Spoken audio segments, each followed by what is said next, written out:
Welcome back! So in this video, we're going to talk about the investment case and the roadmap. So let's start with the investment case. They're going to look at the rational aspects first.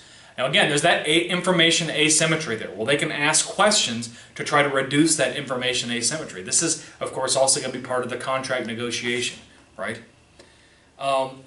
Does what you're trying to do, you as the entrepreneur, meet the strategic requirements of that particular venture capital fund's portfolio? That's another thing they're going to look at. And another thing that they're going to examine under the investment case is they're going to look at previous funding activity. Have you received money from business angels, rival venture capital firms, et cetera, et cetera? That's something they have to take in mind because investors have rights, and they're going to be in the next round of investor, and so they have to compete with those interests. They're going to look at the shareholder structure. If they invest in your company, do they get voting rights or not? That's a good example there. Liquidity status. How much cash do you have on hand, and if things go bad, how much can you sell in case of the write-off? Looking at the plan execution round of funding, that's also huge. They're going to look at ticket sizes. Is the amount that you're expecting to receive for funding, roughly equivalent to what they're willing to give? They're also going to look at the commitments of existing investors. So maybe you've got a business angel that you're already working with. How much do you owe that business angel in terms of income, revenue, how much ownership do they have, and what is it that that particular business angel gives to you, the firm? And is this business angel or other VC that's already funded you, is that somebody that they can buy out if they need to?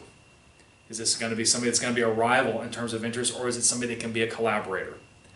And they're going to look at the background of the current investors. Okay? Does it match, or can they be, again, rivals or collaborators? And the subjective factors. They're going to try to make some sort of a guess as to the future development of the company. They're going to look at the future rounds of funding, like are they going to do some staging or not? 250 now, 250 tomorrow, 250 the next day, and 250 again, for a total of $1 million of funding. They're going to look at what they think a viable exit strategy would be, and what is the time horizon of that viable exit strategy. And again, they're going to make some assessments of whether it's too big a ticket or too small a ticket, which you've already talked about in this playlist. Now, when we talk about the roadmap, okay, that's kind of like your future plan. It's a 12-month to 5-year plan specifically.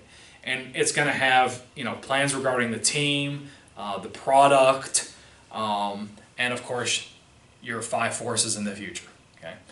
So that's the rational component of it. The subjective aspects, they're going to look at what are the entrepreneur's intentions. What are the team's doubts? What are the team's feelings about the future? Are there any concerns? Right? Of course, this is a huge one. How will the entrepreneurs react, or the founders of this venture react to new team members? Right? Because they're going to grow. How well can they accommodate new employees? But also, how can they react to input from a venture capital group? How can they react to the professionalization that a venture capital group will impose on them? Right? Can they meet deadlines? How strong are the incentive structures to keep the right people on board in that firm so that people don't have a meltdown and fire the wrong people, right? How well can this firm grow, and how well can this firm grow in such a way that's going to make the investors happy?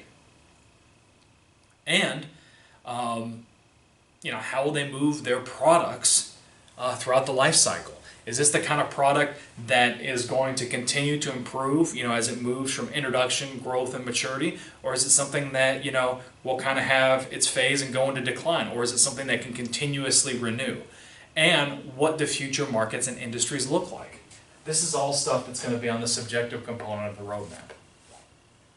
And I decided to add one more video into this particular playlist. We'll look at the findings from the screening process and what happens there in the next video.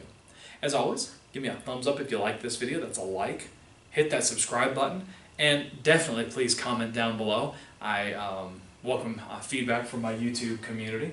And let me ask you this. How do you feel about passion for financials? Is it something that gets you excited about, or is it something that you're a little bit scared of?